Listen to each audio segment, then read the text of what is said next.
Fiscal Responsibility Oversight Committee to be expanded. We are out of the doldrums with respect to our fiscal stability, but we must maintain the course. We heard the Prime Minister in his speech to us telling us that we have to maintain the course, and the law is in place to ensure that we do so, Mr. Speaker. Details to this story and more in the National Report.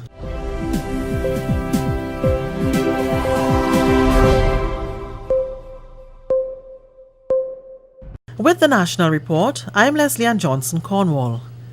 The Grenada government is forging ahead with plans to ensure it sticks to its fiscal targets. A meeting of the House of Representatives on Thursday amended the Fiscal Responsibility Act, which will result in an expansion of the Oversight Committee. Sections 7 and 8 of the Fiscal Responsibility Act seeks to ensure the wage bill remains at 9% of GDP, primary balance at 3.5%, debt to GDP ratio 55%, and expenditure control to 2%. The Fiscal Responsibility Amendment Bill was brought before the House by Leader of Government Business, the Honourable Gregory Bowen. He says to ensure transparency, the group will be made autonomous and should meet at least 4 times per year. We accept this, Mr. Speaker, because we realize that we have to do things, and the monitoring exercise is good, and the nation must know that when we do things, we follow in a certain path. We are out of the doldrums with respect to our fiscal stability, but we must maintain the course. We heard the Prime Minister in his speech to us telling us that we have to maintain the course, and the law is in place to ensure that we do so, Mr. Speaker.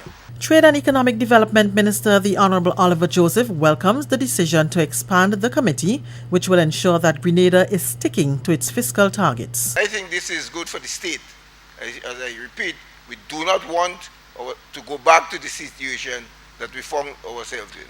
And as is indicated by the Leader of Government Business, this committee will be independent, an independent committee that will give the report on monitoring and compliance. So they'll be looking at us to make sure that we comply with the target set in Section 7 and Section 8.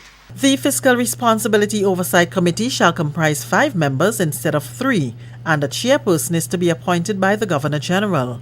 The cost to maintain it will be borne by the Consolidated Fund.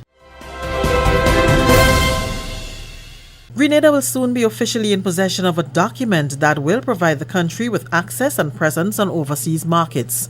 The revised National Export Strategy, which will be handed over next month, will identify critical growth areas that the country can invest in to realize an increase in export.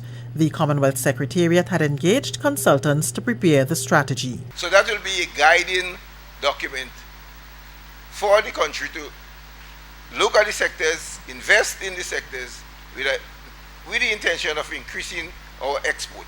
Because when we increase our export, the farmers will benefit, all the different sectors will benefit, the country will benefit from increase in foreign exchange earnings. So it is a critical document. That's Trade and Economic Development Minister Oliver Joseph.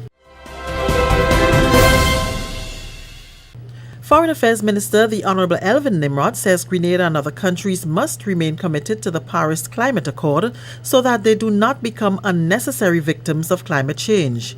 His comments were contained in his ministerial statement at Thursday's meeting of the House of Representatives and were in response to the recent decision by the United States to withdraw from the Paris Agreement. Climate change is real. It's real. It is not fictitious. It is not a figment of our imagination. It's a reality.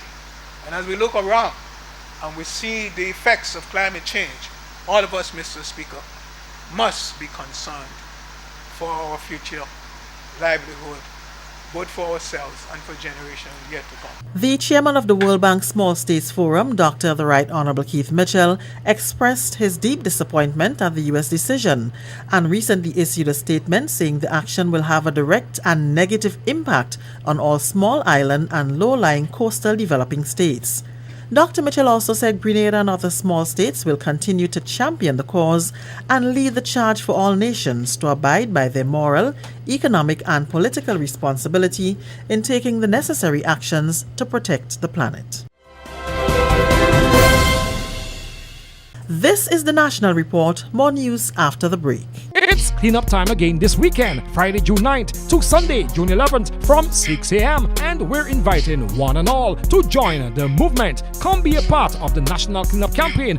Let's clean our environment and protect ourselves from rodent and mosquito-borne illness like leptospirosis, dengue, Zika, and yellow fever. It's your health and your responsibility to protect yourself. So let's go cleaning and rid our environment of unwanted water holding containers and rodent harborage. Friday, June 9th to Sunday, June 11th from 6 a.m. Need more information? Contact your district disaster coordinator or the Ministry of Health. This initiative is spearheaded by NADMA with support from the Ministry of Health.